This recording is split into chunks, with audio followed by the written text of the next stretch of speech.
Akhirnya chapter 227 rilis juga. Apabila di chapter sebelumnya kebanyakan ceritanya mengulas tentang masa lalu Waka dan Benkei, akhirnya di chapter kali ini asal-usul Terano pun diungkap secara detail dengan judul menarik yaitu Gangster. Jadi gak usah pakai lama lagi, kita mulai aja pembahasannya sekarang. Let's go. Pada scene awal kita diperlihatkan kalau Terano ternyata berasal dari daerah kumuh di sebuah kota bernama Rio de Janeiro, Brazil. Di Brazil Terano tinggal hanya bersama ibunya. Dan mirisnya, ibunya Terano ini pun sudah sakit-sakitan sejak dia kecil. Dan karena kemiskinan, nampaknya penyakit ibunya itu tidak kunjung diobati. Dan tanpa disangka, di balik penampilannya yang sangar, ternyata dari kecil Terano sudah mahir memainkan sebuah piano. Dan hanya itulah satu-satunya hiburan yang dimiliki Terano kecil. Jadi akhirnya terbongkar kenapa Terano sangat mencintai musik. Bahkan Terano sering menyebutkan kata forte dan fortissimo saat memukul lawan-lawannya. Itu karena Terano memang seorang pianis. Ya, buat kalian yang belum tahu, kata forte dan fortissimo ini adalah sebuah tanda dinamika musik yang seringkali digunakan dalam permainan piano. Kata forte sendiri menandakan suara yang nyaring, sedangkan fortissimo adalah tanda untuk menghasilkan suara yang sangat nyaring. Singkat cerita, Terano akhirnya bertemu dengan pria bernama Dino. Dan Dino sendiri merupakan seorang raja dari para gangster yang menguasai kota tempat Terano tinggal. Dino yang saat itu katanya prihatin dengan keadaan ibunya Terano, akhirnya mengajarkan nilai-nilai kekerasan kepada Terano. Dan tidak lama kemudian Terano pun akhirnya berhasil menghabisi salah satu musuh Dino saat dia masih berusia 5 tahun. Berkat usahanya itu, Dino pun akhirnya memberikan sebutan Sout kepada Terano. Dan untuk pertama kalinya saat itu Terano membeli sepatu yang sangat bagus dengan uang yang dia dapatkan dari hasil kekerasan. Sebuah kejadian menarik juga terjadi pada panel kali ini. Kalau ternyata nama asli Terano Sout adalah Terano Minami. Beberapa tahun kemudian, sebuah kejadian mengejutkan pun akhirnya terjadi. Karena tanpa disangka, Terano dengan tega memukuli Dino hingga tewas.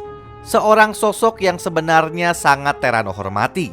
Dan setelah mengetahui Dino tewas, Terano pun merasa sangat sedih. Lalu akhirnya dia menangis.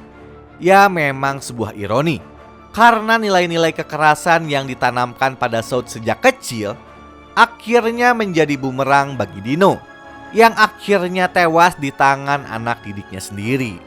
Dan setelah kejadian itu, Terano pun akhirnya berhasil merebut posisi ketua dari Dino dan menjadi pemimpin sebuah geng bernama Dino Sout dengan usia yang masih sangat muda, yaitu 12 tahun. Lanjut men, pada umurnya yang ke-14 tahun, Terano pun lagi-lagi harus kehilangan orang yang paling berharga dalam hidupnya. Dan kali ini dia harus kehilangan ibunya. Ibunya itu tewas setelah geng musuh datang secara tiba-tiba menyerang ke rumah Terano. Pada kejadian itu, Terano juga terluka cukup parah setelah dia tertembak di bagian sini men. Ya, akhirnya terjawab. Ternyata sketsa yang digambar Ken Wakui Sensei beberapa minggu sebelumnya kemungkinan besar hanyalah bekas tembakan. Ya, istilahnya ngeprank lah. Gak lama setelah kejadian itu, Terano pun akhirnya memutuskan untuk pergi ke Jepang dan tinggal bersama kakeknya. Tapi sayangnya, saat di Jepang Terano lagi-lagi harus berurusan dengan hukum dan akhirnya masuk ke dalam tahanan remaja. Lalu pada tanggal 24 Februari 2006, dia akhirnya melihat Ran, Rindo, Sion, dan Mochi yang juga masuk ke dalam juvie setelah insiden Kanto. Ya, saat itu sebenarnya Terano tidak tahu apa-apa tentang mereka. Tapi tiba-tiba salah satu tahanan yang kita sebut aja Bobby akhirnya memberitahu Terano tentang insiden Kanto yang saat itu memang sedang ramai diperbincangkan. Sosok Bobby itu pun juga memberitahu Terrano kalau Ran dan kawan-kawan adalah para berandalan top di Kanto saat ini. Bahkan Bobby pun menyebutkan satu persatu gelar yang dimiliki oleh Ran dan yang lainnya. Pokoknya man of the match pada chapter kali ini adalah si Bobby. Nah, gara-gara si Bobby inilah akhirnya Terrano pun kembali bergairah. Lalu akhirnya tercetuslah sebuah ide cemerlang dari Terrano South kalau dia akan mengalahkan seluruh anggota eksekutif Yokohama Tenjiku dan menjadi orang nomor 1 di Kanto, dengan tujuan membuat era barunya sendiri di Jepang. Dan kelanjutannya udah bisa ditebak lah, kalau Terrano berhasil mengalahkan Ran dan kawan-kawan sekaligus dengan mudah.